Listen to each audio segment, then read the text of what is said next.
Bonjour tout le monde et bienvenue dans la Forteresse de Solitude. Aujourd'hui, nouvelle vidéo, parlons comics, parce que l'actu là c'est sorti ce que je vous présente c'est sorti il y a plus d'un mois, donc aujourd'hui, nouveau Tom King. Je vous ai fait quoi en Tom King? Je vous ai fait La Vision, j'ai pas fait les Batman River parce que c'est sorti il y a longtemps, je sais plus ce que j'ai fait en Tom King.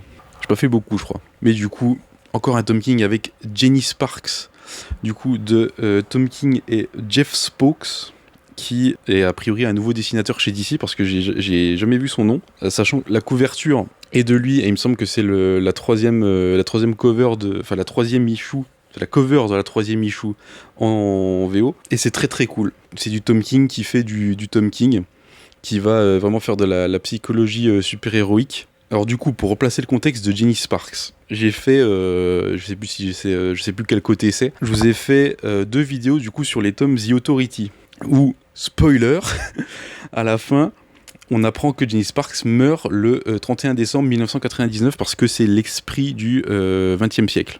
Il n'y a pas 21e. Là-dedans, on apprend qu'en fait, elle a ressuscité quand elle s'est fait enterrer. Et en fait, ils ont enterré Jenny Sparks à côté de Darwin, qui est son arrière-grand-père, parce qu'elle, c'est son arrière-petite-fille, à Londres, il me semble. Et c'est assez marrant parce qu'en fait, il l'enterre avec une espèce de robe de princesse, et elle se réveille, elle fait « Putain, ils m'ont enterré avec cette merde ». Faut savoir que Jenny Sparks lâche des insultes extrêmement souvent. Donc, faut vous préparer, il y a beaucoup de putain, de connes, de chier, de merde, etc. qui sont censurés. Enfin, censurés. En fait, vous avez je crois que vous avez le début, enfin vous avez la première et la dernière lettre, mais tout le reste c'est des caractères de... attention, c'est une injure. Mais comme il y a la première lettre, bon, vous savez faire la lecture, hein. Quand il y a C, S, vous savez que c'est con. Des fois il y a C, R, là c'est chier. Attention. Ou con ou conne, des fois avec le S, ça peut être varié de la longueur, si elle parle d'elle-même. Mais du coup, c'est un nouveau Tom King qui fait plaisir, qui en plus je crois qu'il a, du coup il a fait ça, il a écrit ça en même temps qu'il faisait son run sur Wonder Woman, vu que le Wonder Woman c'est chaque mois, mais du coup il a écrit ça en parallèle du coup avec Jeff Spokes qui fait les dessins, des dessins qui sont d'ailleurs Jeff Spokes fait les dessins et les couleurs lui-même, donc c'est du numérique, mais c'est du numérique de très grande qualité parce que les dessins sont vraiment super. Alors c'est du pur Tom King dans le texte, dans les thèmes, dans tout ce que vous voulez. C'est Tom King qui fait du Tom King avec Jenny Sparks du coup. Ah oui, je vous ai pas montré, il y a du petit vernis sélectif sur Jenny et sur le littéralement Jenny, là où c'est son nom et où elle est sur la cover, putain. J'ai eu du mal. Mais du coup, c'est très très cool. Et je vous ai toujours pas parlé de l'histoire. Mais du coup, l'histoire, c'est Captain Atom qui va péter un câble et qui va se dire, mais en fait, je suis Dieu en fait. Je suis juste Dieu. Il va commencer à péter un câble. Il va prendre en otage un certain groupe de personnes dans un bar. Et il va exiger des choses. Et Jenny Sparks va être la seule à réussir à négocier avec lui. Sachant que on a les héros de la Justice League qui sont là pas pour rien, puisqu'ils vont avoir à un moment une importance dans le récit que je ne vous spoilerai pas, puisque il se passe des choses.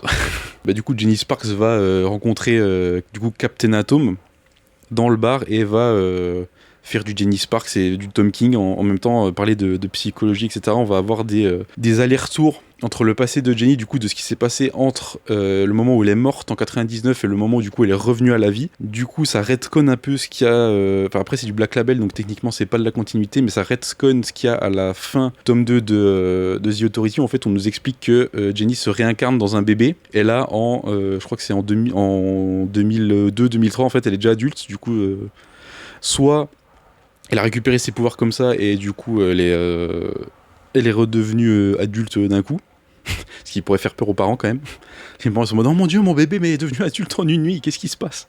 Mais du coup voilà, il y a juste ça qui change par rapport à The Authority, dans les tomes par rapport au tome de The Authority. C'est la seule chose incohérente entre guillemets, mais vu que c'est du Black Label, on s'en fout un peu, je pense. Le plus important à savoir, c'est là-dedans, c'est que Jenny revit, quoi. Et du coup, on va avoir des flashbacks, on va voir les flashbacks pendant les numéros où elle parle, où en fait on a le présent, un peu à la Tom King. Et on va avoir d'ailleurs un numéro où on va nous parler de 2020, donc du coco, du Covid. Et oui, et ça va être très marrant parce qu'on va avoir Superman avec un masque, enfin du coup un masque du Covid, et Jenny Sparks aussi. Et ils sont en mode, putain, elle est en mode, mais putain, mais pourquoi vous faites rien, machin. Puis il dit, bah, les médecins savent pas si je suis si je suis infecté ou pas, et du coup genre imagine, je vais sauver le chat d'une vieille dans un arbre, et par mégarde je la contamine, bah voilà quoi, c'est chiant. Et elle a un peu elle en a un peu marre parce qu'elle est en mode, putain, on est des super héros, on pourrait sauver le monde, et le seul truc que je me retrouve à faire, c'est regarder mon putain de téléphone toute la journée. Puis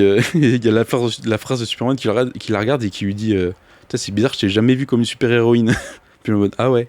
Bon, et là elle prend le masque parce qu'il lui tendait un masque, mais avant elle l'a balancé, puis après elle le prend, elle est en mode, ouais. Fait chier le grand bleu là. En fait, il y a tellement de trucs. Enfin, c'est tellement Tom King qui fait du Tom King que je peux même pas vous résumer parce qu'en fait, il y a tellement de thèmes, de choses qui sont brassées, qui sont mentionnées, qui sont effleurées, qui sont approfondies. C'est vraiment Tom King qui fait du Tom King. Vraiment, je ne peux pas plus résumer ce tome comme c'est Tom King qui fait du Tom King. Donc voilà. Si vous avez vu la vidéo sur La Vision, bah j'ai fait que celui-là de Tom King en fait. Si vous avez vu la vidéo sur... non, j'ai pas fait Supergirl non plus. Si vous avez vu la vidéo sur La Vision, en fait, c'est limite ce qui sera... Jenny Sparks, c'est, je pense, ce qui se rapproche le plus de ce qu'il a fait dans La Vision. C'est là dans La Vision, il y avait une histoire de meurtre. Là, il y a juste un super-héros qui pète un câble et qui dit non mais je suis Dieu en fait. Voilà, maintenant vous allez me vénérer. Et du coup, Jenny Sparks, elle est en mode il fait chier lui. Et du coup elle y va, etc. Et forcément on voit les autres héros. À noter que la Justice League là-dedans, on l'a pas sur la cover, mais dans la Justice League il y a aussi Hawkgirl. Et on a forcément, comme Tom King fait partie de la team d'écrivains, de scénaristes du DCU, enfin de la team rapprochée de James Gunn, bah forcément il parle un peu des films, il est en mode... je crois qu'à un moment on voit un producteur de films qui nous parle d'Hollywood, etc. Mais... le scénario, c'est Tom King qui fait du Tom King, et les dessins sont très beaux aussi. On a beaucoup de pleines pages en ouverture de numéros avec le fond noir. On va nous parler des trucs. Enfin, l'histoire va commencer avec des pages tout en noir avec juste un élément qui est au milieu de la page. Je crois qu'on a qu'une seule double page, une ou deux, il y en a vraiment pas beaucoup, mais il y a beaucoup de pleines pages, et il y a beaucoup surtout de pages qui sont avec beaucoup de cases, mais avec beaucoup de cases où il n'y a pas beaucoup de mouvement. En fait, c'est beaucoup vraiment Tom King, quoi. C'est Tom King qui fait du Tom King, quoi, et c'est trop bien. Et si, surtout, j'allais dire, si vous avez pas lu Authority. En fait, il y a des références à des persos qui sont dans Authority qui sont pas là-dedans, par exemple, à un moment, il parle de Hawksmoor. Si vous avez pas lu Authority, ou si vous avez pas eu ma vidéo, vous savez pas qui c'est. Et voilà. Enfin, c'est le seul nom qui est référencé, mais sinon, à un moment, elle dit, ouais, avant, j'étais avec une bande de... Comment elle dit ? J'étais avec une bande de moussaillons, on était à bord d'un vaisseau interdimensionnel. Bon, ça, du coup, c'est dans Authority. C'est le porteur et l'équipe Authority. C'est Tom King qui fait du... Voilà, c'est le mot de la fin, c'est Tom King qui fait du Tom King. Et moi, je vous le recommande beaucoup. Et donc voilà, c'est tout pour moi, avec de moi et mon micro. Et du coup, je vous dis à la prochaine dans une prochaine vidéo, oui. Et moi, je vous dis, n'oubliez jamais de lire Sans Concession. Ciao.